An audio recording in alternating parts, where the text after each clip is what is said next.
Welcome everyone. Thank you for joining me today on Power Pages Jigsaw. And before starting, I basically want to thank the sponsors because I know how hard it is, for organizing this event. So big thank you to Collabora, Latin Share, Innovel, Eureka, Capitec, Inamina, IT Proof, and Point Reward. And today's topic, as I mentioned, is Ultimate Jigsaw uh, in architecting Power Pages. My name is Sumit Kumar. I'm a senior solution architect at HCL Tech, and these are my social handles. I'm available on LinkedIn and Twitter. And if anybody has any questions after this, I'm happy to answer by email as well. So we have like 30 minutes, so I will probably spend more time on my demo that I prepared. And but before that, I'll probably go through some of the theoretical concepts like introducing the pages, how do I get started, what are the standard use cases, and look at the architecture of how the Power Pages has been done. And then look at some of the architectural principles, and I'll share some references and followed by demo. Now, Power Pages. Now, Power Pages is a low-code data-centric website development. I mean, Power Pages actually existed before. I think they have been rebranded first from Dynamics Portal to Power Portal to Power Pages. This is not new. It's just been rebranded and a lot more functionalities are available. So, and in terms of where it actually sits, so it is now added as a new member on Power Platform. It's basically their newest member, and it is built on Power Platform, which is again a low code solution, and it allows people to use the similar the frameworks, and it uses underlying Dataverse to actually store most of these configurational items. And so I will go through and basically open it up so you can see what I mean and why it is low code and what are the opportunities for pro code as well. So all in all, it's a very nice tool if you have scenarios where you need to extend our Dataverse data and expose it to external customers. This is a tool of choice for building that. Now, what makes Power Pages compelling? So first of all, it's a very digital, low code first, code experience because traditionally, few years back, if somebody had to do a portal, they have to write a lot of,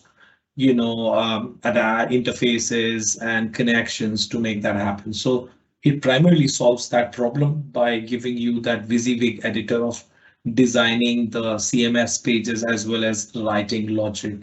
And again, it provides best-in-class pro dev tooling, so it supports Visual Studio and Visual Studio Code, so you can use that to extend it. Again, it's basically an app service built on Azure stack, so again, highly secure and reliable. And since it is introduced as part of the Power Platform, there is an opportunity that you can surface multiple elements. For example, if you're doing a Power Pages, you can actually embed things like Power BI here. You can call some cloud flows on like say some submission has happened. So you can use the full power of Power Platform and use that in Power Pages. Now, the question is, how do I get started? So this is actually now in a general availability. I think we had announcements, a few months back. Now it is like general available. So anybody who wants to get started, you can scan the QR code or you can go to powerpages.microsoft.com and it will probably provide you the link like get started with an existing environment or it will spin up a new environment. So you can try all these functionalities that they have exposed. And in terms of opportunity, I feel Microsoft Power Platform is embracing the full Fusion Team concept. If you have not heard about Fusion Team, It's basically a mix of a low code website maker along with pro coder, along with some site admins, which are traditionally been the ITs. Now, there is something for each one of them in the Power Pages. So again, if you're coming from as a low code maker, you can leverage some of these WYSIWYG and you can define the home pages, you can leverage the templates, you can use page workspaces, styling workspaces, which I'll go through while I'll walk you through the demo. And for site administrator, for them, like for example, if Power Pages has to be authenticated using as your AD2C or a Facebook or a Twitter or a custom provider like ForgeRock, they can actually use this, features of identity, and they can define, what we are exposing, what is their setup, and they can also set up some advanced monitoring using Azure App Insights. So there's a lot of things for them as well. And again, for pro coders, as I mentioned, it now supports the VS Code extensions and also GitHub and the CI/CD. So it's there. I mean, the feature is there, whether you are a pro coder or a low code, which is quite good because it embraces, everybody comes with a different, a thought process and a place in the team. So it has, sufficient features to keep them engaged.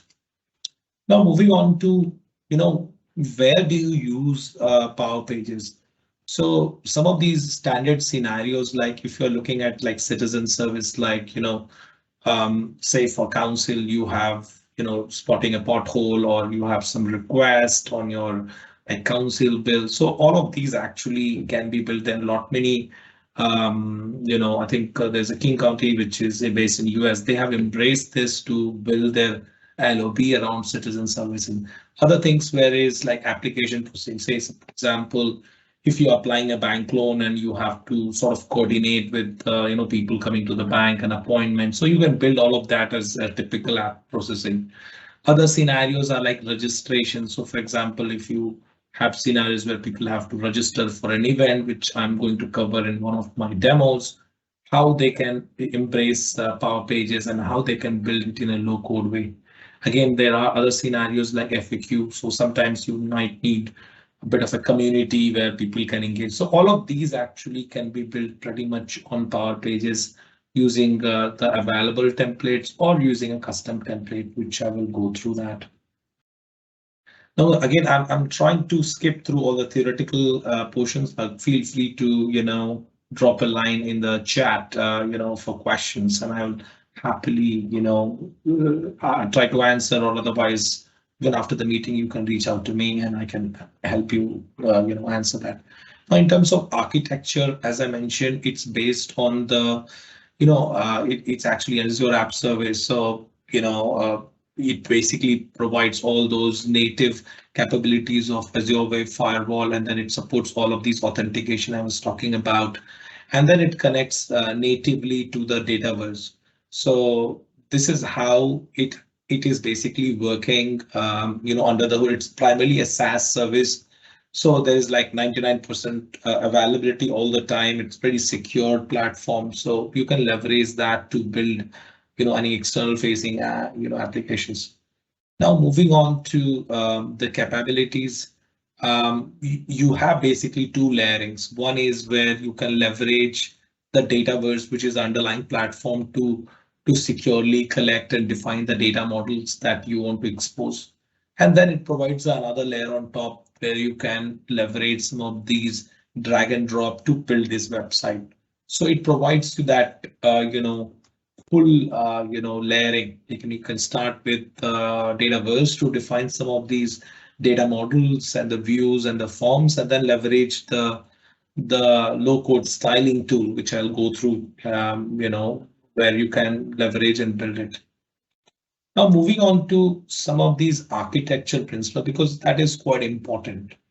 Because first of all, you need to think about, how are you going to securely engage the internal and external audience, whether you want to go for, Azure AD2C or, just the AD or username password, which is not recommended. So you need to think about these things while you're on a portal journey.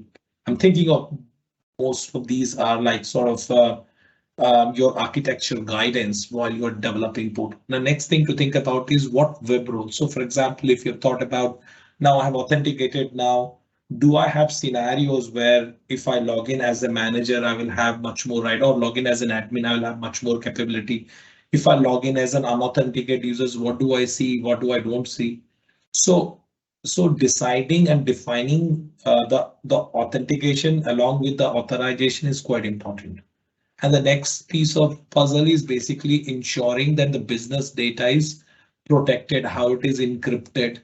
And then also like, do I want to have restrictions by geography? So you can now have features where you can restrict by IP address, which was not there. So, and again, making a site public or private and things like what governance control do I need to build in?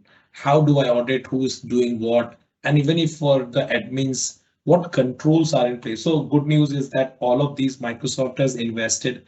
Now, people who have used the Center of Excellence, which is our governance tool of choice for Power Platform, it now supports portals. So you can see how many portals have been spin up, what sort of table permissions, security has been configured. So all in all, it provides all of these. But as a checklist, I would encourage everyone who is on Power Pages journey to make sure they tick all these boxes because that will help them to define a very good portal, as in Power Pages, as well as adhere to all the standard guidelines. And again, lastly, I wanted to talk about what are the customizations that is available for this. As I mentioned, you can do branding, you can do the securing using the web role, you can connect to the data using the familiar tables, that is defined in Dataverse. And then you can define some code component. You can also define some advanced code components, so they all now support the PCF as well. So depending on what your requirement is, you can actually go and develop a very simple portals or very advanced portal. The good news is that it supports all of them. In fact, now it's also supporting a progressive app. That means it's basically if even if you are accessing on the mobile, it's basically fully responsive as in a web browser. So you will see that a portal has a good experience. Now this is all on the principal side. And the next thing I wanted to cover about is authorization. I think this is quite important to decide everything else. So one of the common fundamental things people mistake is like, okay, I know I have to define these things, but tell me how it's happening under the hood. So let me take a moment and sort of say like we have three scenarios, like you have an anonymous user, an authenticated user, and again in authenticated you have two personas. One is having an admin and non-admin. How does it work? So basically what happens is for every users who are registered on the portal, they would basically fall into authenticated user bucket. And then on top of that, similar to how you have security role concept in Dataverse, you have a concept for web role, which is an authenticated or a custom web role, which is actually tied to what pages you can see and underline what tables that you see, which I have depicted on the right hand side, like web role page permission. So defining that is quite critical and quite important from an architecture perspective while you have figured out the authentication, because this is where it might go a little bit dicey depend because lately there has been a lot of vulnerability checks and stuff. So if you get this right, all our other things actually will fall into place. Now moving on, some of the documentations that is available. You can reference the Power Pages documentation site, which is quite good to get started with. There are two white papers they have published on security and architecture, and there are a whole lot of Power Pages on a YouTube channel. So they did a lot of stuff lately on that, so you can take advantage of that. So this is on this, and let me also show you some of these in action in my next bit. So I basically, I am a community leader in the UK, so I had the Southwest group. So I had a need, and this was pretty much a beta thing which I wanted to prove out. So, as community events that we organize in different parts of the UK, so this is for more from an admin perspective, we wanted to encourage people to come and participate in events. And we wanted to have that seamless registration experience where people can go to the site and sort of review what events are available in the neighborhood or a distance which they want to attend. So they click on it and they basically book the spot, and then they are send an email saying you have registered for this, and then reminders. Or if for some reason an event has been cancelled, they receive all these emails. So all of this I've tried to build it using the Power Pages. And the good news is that everything is actually built pretty natively using the after school template. Now let me show you this as an action. So first of all, before starting, so if you go to the Power Pages, this is the site and it has all the details about getting started and all the templates. Now use case, as I mentioned, you can see pretty much it has all the users, parent, and I have used that and basically defined my own Power Pages. So let me show you that.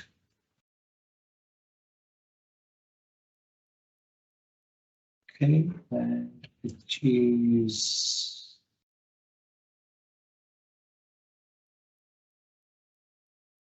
I probably have opened in another window. Yeah, a minute here.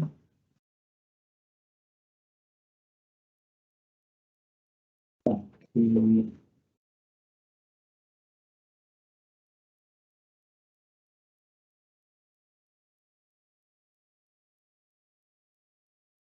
Hopefully you can see my screen. So this is actually the home website that we currently have, and this is what I tried to replicate using the Power Pages. So let me show you my environment where it is hosted. So what I did is basically once it opens up,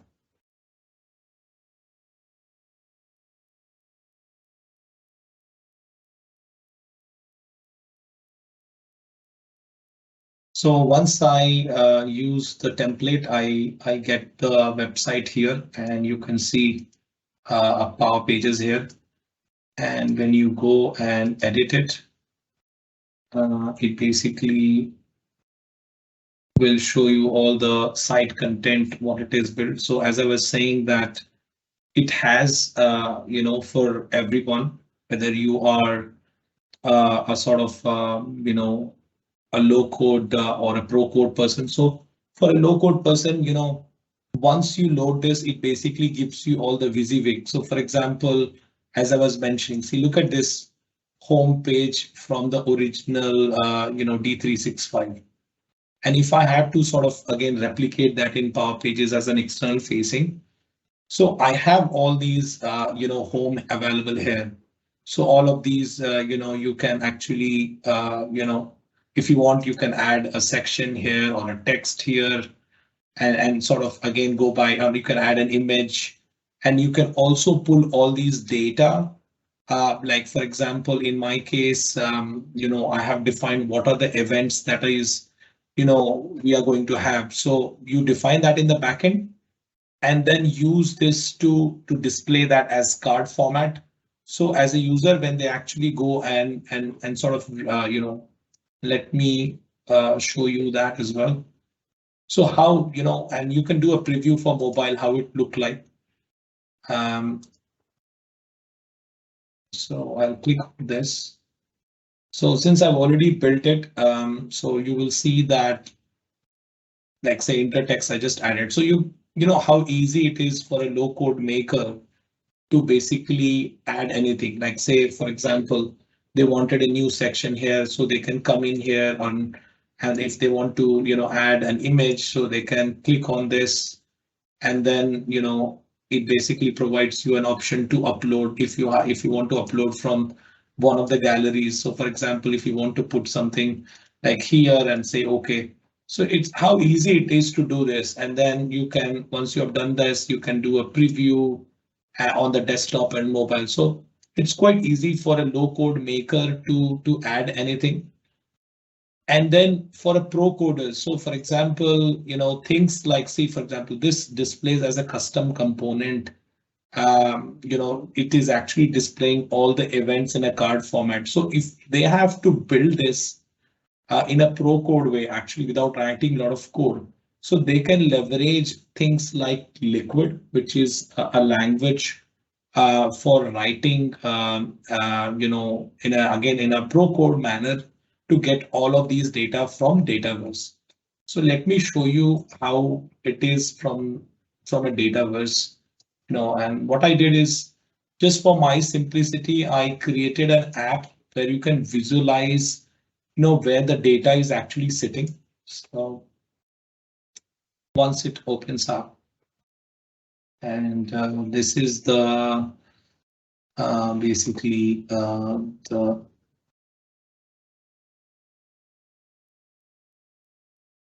not this one.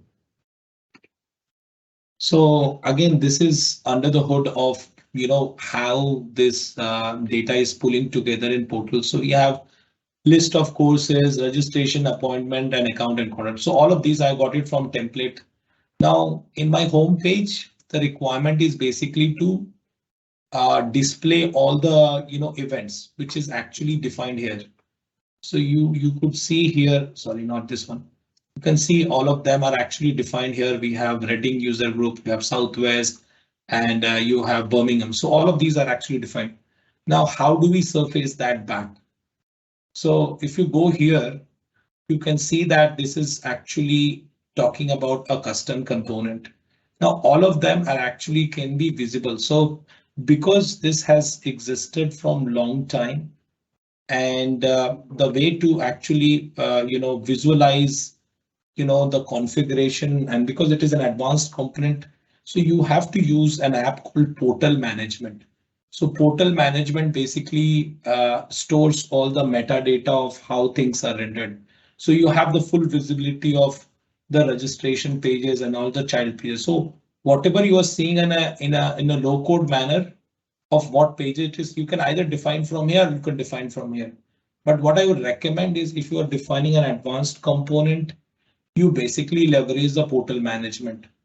And in that, what I've done is I actually added a shortcut just to save some time. And once it loads up, I would basically give you a little bit of tour of how it is built. So again, from an architecture perspective, you have to have a mix of a low code component where you define the WYSIWYG editor, or where there is a pro code need, you basically use the portal management app.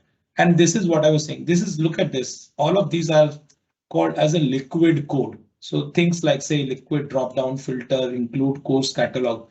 So you can actually build a very advanced component using liquid and still surface that here. So in my case, I wanted to actually have mix of both. I designed the low code way and I designed this in a high code way. And in that also, I defined all those filters, and all of these are actually driven by the code. So this is from a typical page. Now, again, there are some pages you would see like, edit course or create course. So those you can see there is a, this padlock here, which basically denotes that these pages are actually available for admins. And all of these other pages are actually available for non-admin. So you can define all of that in this interface.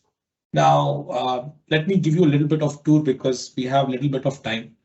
So once you have configured the portal, so remember we have like these different zones I was talking about. So setup is where the site administrator would get involved. They will have a go live checklist. They can define all those identity providers. So this is how they should leverage this area. Data setup, I would probably say, is either you are a low code or a pro coder. You can actually leverage and see like how this is actually built under the hood. Now you'd see that some of these information we were surfacing on course was using a concept called a form or a a view. So you can actually define all of that here. Like upcoming courses, you would have seen like what courses is coming, and so you can leverage that area to define that.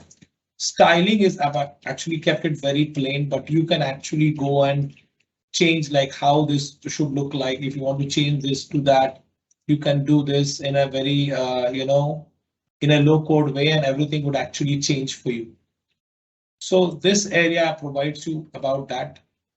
And again, once you have done that, the good news is you can preview all the changes, and you can also scan it and sort of see that in a mobile how it looks like. So this is what I had to cover on the Power Pages. And once you have created a site, you now get a very good preview of what are the Power Pages you have configured. You get a snapshot so you can know. And templates is another thing which I would recommend. So somebody who's starting with Power Pages, go and install one of these. It basically tells you, like, for example, this one I did. So it gives you a sort of overview of what it looks like on mobile and desktop.